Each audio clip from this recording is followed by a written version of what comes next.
쉬운 성경 창세기 30장. 라헬은 자기가 야곱의 아이를 낳지 못하자 언니 레아를 시샘했습니다. 라헬이 야곱에게 말했습니다. 나에게도 아이를 주세요. 그렇지 않으면 죽어버리겠어요.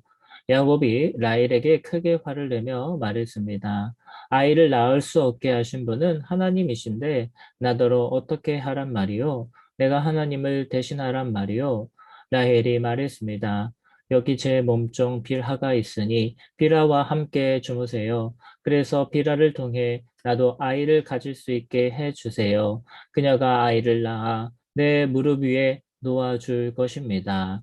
라헬은 자기 몸종 빌하를 야곱의 아내로 주었습니다. 야곱은 비라와 함께 잤습니다. 비라가 임신을 해서 야곱에게 아들을 낳아 주었습니다. 라헬이 말했습니다. 하나님께서 나의 억울함을 풀어주셨다. 하나님께서 내 기도를 들어주셔서 나에게 아들을 주셨다. 그래서 라헬은 그 아들의 이름을 단이라고 지었습니다. 비라가 다시 임신을 해서 야곱에게 둘째 아들을 낳아 주었습니다. 라헬이 말했습니다. 내가 언니와 크게 겨루어서 이기고야 말았다. 그래서 라헬은 그 아들의 이름을 납달리라고 지었습니다. 레아는 자기가 아이를 더 낳지 못하게 된 것을 알고 자기 몸종 실바를 야곱에게 아내로 주었습니다. 그래서 실바에게도 아들이 생겼습니다. 레아가 말했습니다. 나는 운이 좋다. 그래서 레아는 그 아들의 이름을 가시라고 지었습니다. 레아의 몸종 실바가 아들을 또 낳았습니다. 레아가 말했습니다. 나는 행복하다. 이제는 여자들이 나를 행복한 사람이라고 부르겠지. 그래서 레아는 그 아들의 이름을 아셀이라고 지었습니다. 보리를 거두어 드릴 무렵에 르우벤이 들판에 나갔다가 합한 채를 발견해서 자기 어머니 레아에게 가져다 주었습니다. 그러자 레아헬이 레아에게 말했습니다. 언니 아들이 가져온 합한 채를 나에게도 조금 줘요. 레아가 대답했습니다.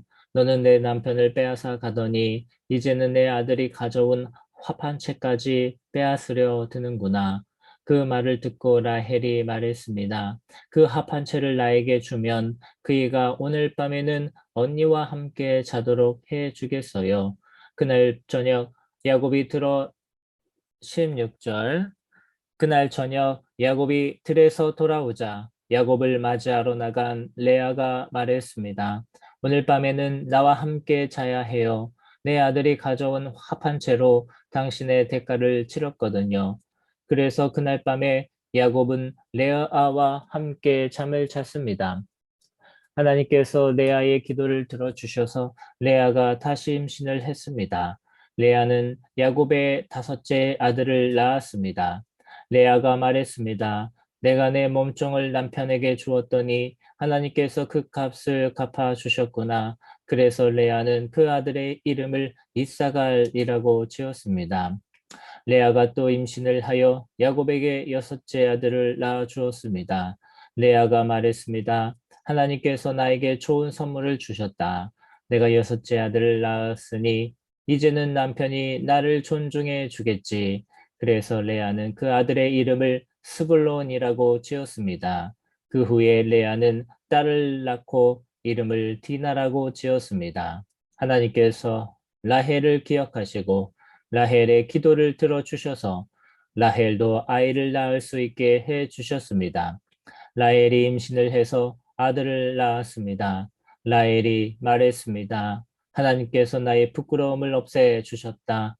라헬은 하나님께서 나에게 아들을 더 주셨으면 좋겠다라고 말하면서 그 아들의 이름을 요셉이라고 지었습니다. 요셉이 태어난 후에 야곱이 라반에게 말했습니다. 이제는 제 집, 제 나라로 돌아가게 해 주십시오.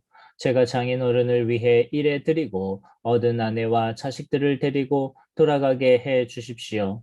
제가 장인어른을 위해 해 드린 일은 장인어른께서 더 잘 아실 것입니다.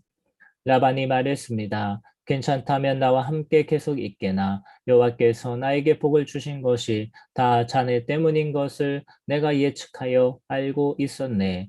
자네 품삯은 자네가 정하게 내가 그대로 주겠네. 야곱이 대답했습니다. 장인어른께서는 제가 장인어른을 위해 열심히 일한 것과 제가 돌보아드린 장인어른의 가축대가 제 앞에 얼마나 있는지 아십니다. 제가 장인어른께 처음 왔을 때는 가축대가 얼마 되지 않았지만 지금은 크게 불어났습니다. 제 발길이 닿는 곳마다 여호와께서 장인어른에게 복을 주셨습니다. 하지만 저도 이제는 제 식구를 위해 일해야 되지 않겠습니까? 라반이 물었습니다. 그래, 무엇을 해 주었으면 좋겠나? 야곱이 대답했습니다. 다른 것은 바라지 않습니다. 그저 한 가지만 해 주십시오. 그렇게 해주시면 제 마음을 돌이켜 다시 장인어른의 가축대를 돌보아 드리겠습니다. 오늘 제가 장인어른의 모든 가축대 사이로 다니면서 점이 있거나 얼룩이 졌거나 검은 새끼 양과 점이 있거나 얼룩이 진 새끼 염소를 골라낼 테니 그것을 저에게 주십시오. 제가 정직한가 정직하지 않은가는 장인어른께서 앞으로 저에게 오셔서 제 가축대를 보시면 알게 될 것입니다. 만약 제가 점이 없는 염소나 얼룩이 지지 않은 염소나 검은색이 아닌 양을 가지고 있다면 제가 그것을 훔친 것으로 여기셔도 좋습니다. 라반이 대답했습니다. 좋네, 자네 말대로 하겠네. 그러나 그날 라반은 몸에 줄무늬나 점이 있는 숫염소들을 따로 떼어 놓았습니다. 또한 몸에 얼룩이 있거나 점이 있거나 하얀 반점이 있는 암염소들과 검은 양들도 모두 따로 떼어 놓았습니다. 그런 다음에 라반은 그 짐승들을 자기 아들들에게 맡겨 돌보게 했습니다. 라반은 이 짐승들을 야곱에게서 3일 길쯤 떨어진 곳으로 몰고 갔습니다. 야곱은 라반의 나머지 가축대를 쳤습니다. 야곱은 버드나무와 살구나무와 신풍나무 가지를 꺾은 다음에 껍질을 벗겨내서 나무 껍질에 하얀 줄무늬를 만들었습니다. 그리고 나서 야곱은 가축대가 와서 물을 먹는 여물통 바로 앞에 그 흰 무늬 가지들을 세워 놓았습니다.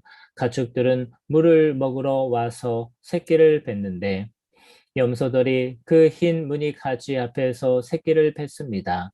그러자 그 사이에서 흰 무늬가 있거나 얼룩이 졌거나 점이 있는 새끼 염소가 태어났습니다. 야곱은 그 새끼들을 따로 떼어 놓았습니다. 야곱은 라반의 가축 가운데서 줄무늬가 있거나 검은 가축들을 따로 떼어 놓았습니다. 가축대 가운데서 튼튼한 짐승들이 새끼를 베려고 하면 야곱은 그 짐승들의 눈앞에 가지를 놓았습니다. 그래서 짐승들이 그 가지 앞에서 새끼를 베게 했습니다. 하지만 약한 짐승들이 새끼를 베려고 하면 야곱은 그 앞에 가지를 놓지 않았습니다. 그래서 약한 것들은 라반의 것이 되고 튼튼한 것들은 야곱의 것이 되었습니다. 이렇게 해서 야곱은 큰 부자가 되었습니다. 야곱은 가축대와 남종과 여종, 그리고 낙타와 나귀를 많이 가지게 되었습니다.